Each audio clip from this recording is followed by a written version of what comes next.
2050 तक अगर इस जमीन का टेम्परेचर यूं ही बढ़ता रहा, तीनों शहर पानी में डूब जाएंगे। लेकिन उससे क्या होगा कि अब जो बादल फट रहे हैं उससे ज्यादा बादल भी फटेंगे और ज्यादा ग्लेशियर भी पिघलेंगे। 1 मीटर तक समंदर भी अपना लेवल अप कर जाएंगे। वहां पर आप अगर खाना बदोश बन जाएं, 330 मकान उस मलबे के तले आ गए। अस्सलाम वालेकुम दोस्तों, 2050 तक अगर इस जमीन का टेम्परेचर यूं ही बढ़ता रहा जैसे पीछे बढ़ रहा था, पाकिस्तान कराची, इंडिया बम्बे, बांग्लादेश ढाका, ये तीनों शहर पानी में डूब जाएंगे। दोस्तों फर्ज करें कि यूं ही इसी तरह से ही हमारी इंडस्ट्रियां भी चलें और हम इसी तरह से कार्बन डाइऑक्साइड के जो भी सोर्सेज हैं उनका खुल के धड़ल्ले से इस्तेमाल करें, तो 2050 तक ये टेम्परेचर कहां पर चला जाएगा। मगर आमतौर पर 1.3 सेंटीग्रेड अगर टेम्परेचर बढ़ जाए तो उसका मतलब होता है कि बादलों का फटना, ग्लेशियर का फटना, सदियों पुरानी बर्फ का पिघलना और समंदरों का लेवल कुछ इतना ऊपर आ जाना कि जो जजीरे पहले समंदरों से ऊंचे थे अब वो जजीरे डूबने की कगार पर आ गए हैं। खैर दोस्तों, अगर ऐसा ही चलता रहा तो 2050 तक हमारी जमीन का सिर्फ 2 सेंटीग्रेड टेम्परेचर बढ़ेगा। लेकिन उससे क्या होगा कि अब जो बादल फट रहे हैं उससे ज्यादा बादल भी फटेंगे और ज्यादा ग्लेशियर भी पिघलेंगे। 1 मीटर तक समंदर भी अपना लेवल अप कर जाएंगे। वैसे तो ये क्वेश्चन हर एक के जहन में है कि यार आने वाले दिनों में क्या होगा। तो दोस्तों मैं ये बात बता दूं, जो पेरिस एग्रीमेंट हुआ था 2015 में, अगर हम उसके ऊपर डट जाएं तो जमीन का जो टेम्परेचर है वो 1.5 तक रहेगा, जो अब टेम्परेचर बढ़ा हुआ है। आप इमेजिन कर लें कि अच्छे भले माहौल में, जैसे कि पंजाब है, बड़ा खूबसूरत और सरसब्ज इलाका है, वहां पर आप अगर खाना बदोश बन जाएं, मैं आपको डरा नहीं रहा, मैं आपको हकीकत से आगाह कर रहा हूँ। पता चलता है जी, नादरन इलाके के लोग पहाड़ी से नीचे उतर आते हैं बरसात के मौसम में, फिर वो ऊपर चले जाते हैं, वो खाना बदोश बन गए। इसमें पंजाब है जो दरिया के साथ साथ इलाके लगते हैं, वहाँ के लोग जब बरसात का मौसम आता है तो इतना सैलाब आ जाता है, इतना पानी आ जाता है कि वो शहरों की तरफ भागते हैं। वो तो नकल मकानी करने पे मजबूर हो गए। और उसके जिम्मेदार कौन है? उसके जिम्मेदार हम ही हैं, जिन्होंने ये इस्लाह करनी है कि आगे आने वाले वक्त में हमने अपने नस्ल के लिए और अपने लिए क्या करके जाना है। पिछली वीडियो में मैंने खुल के नहीं बताया क्योंकि तभी न्यूज अलर्ट आई थी कि यार एक ग्लेशियर फट चुका है, और उस ग्लेशियर से फटने के क्या नुकसान थे जो मुझे पता नहीं थे, वो उस रात को पता लगे।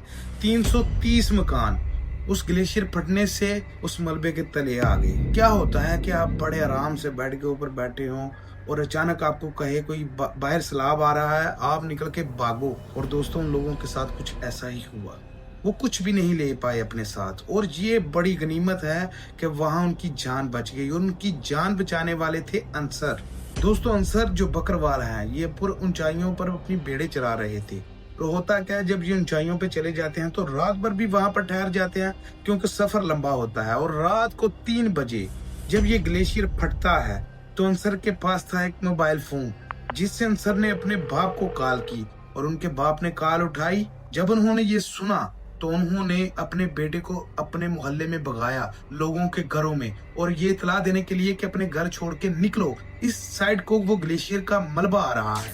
और इस तरह से 600 जानें बच गई। लेकिन दोस्तों सवाल ये है कि हर बार आंसर ही तो नहीं मिलेगा। अब इसके लिए कुछ इकदाम करने चाहिए।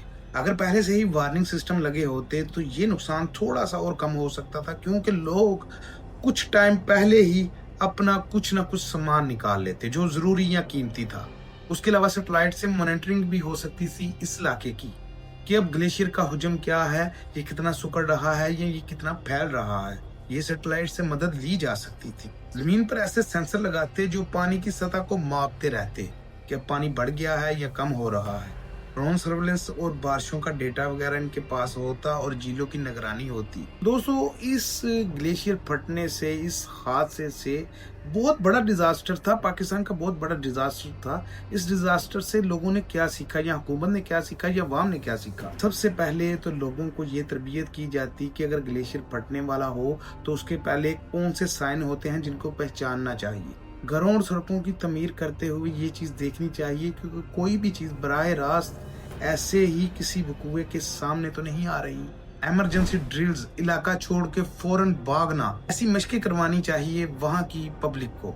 और अगर मेरी ये बात आपको अजीब लगती है तो जापान में ही देख ले, जो जल्जला पैदा करने वाले मरकज के सिर्फ ऊपर है, और वहाँ पर स्कूलों में बच्चों को ये बताया जाता है कि जब वहाँ पर अर्थक्वेक आए तो आपने क्या करना है। वो क्या करते हैं, वो ट्रेनिंग देते हैं कि बेंचों के नीचे घुस जाओ, अपने सर को बचाओ, किसी भी ऐसी चीज के नीचे जाओ जहाँ पर आपकी बचत हो सके।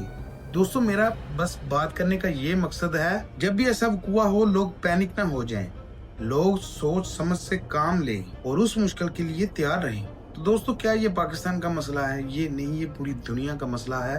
और पूरी दुनिया इसके ऊपर क्या कर रही है? UNDP पाकिस्तान ने गोल्फ LL प्रोजेक्ट शुरू किया है, जिसके तहत गिलगित बल्तिस्तान और जितने भी खतरनाक इलाके हैं वहां पर एक अर्ली वार्निंग सिस्टम लगाया जाएगा जगह जगह पर। इस मंसूबे को फंडिंग कर रहा है green climate fund GCF, Pakistan world meteorological organization WMO Pakistan को मौसमियाती डेटा फराहम कर रहा है, जिससे बारिश या बर्फ की सही पेशेनगोई की जा सके। NDMA emergency drills, national disaster management authority, वो फौरी रेस्क्यू ऑपरेशन का इंतजाम करती है। ये सब इकदाम पाकिस्तान के नादरन इलाकों को महफूज बनाने में मदद कर रहे हैं। लेकिन कामयाबी तो तभी मुमकिन है कि अगर हुकूमत, आलमी इदारे और लोग मिलजुल कर ये काम करें।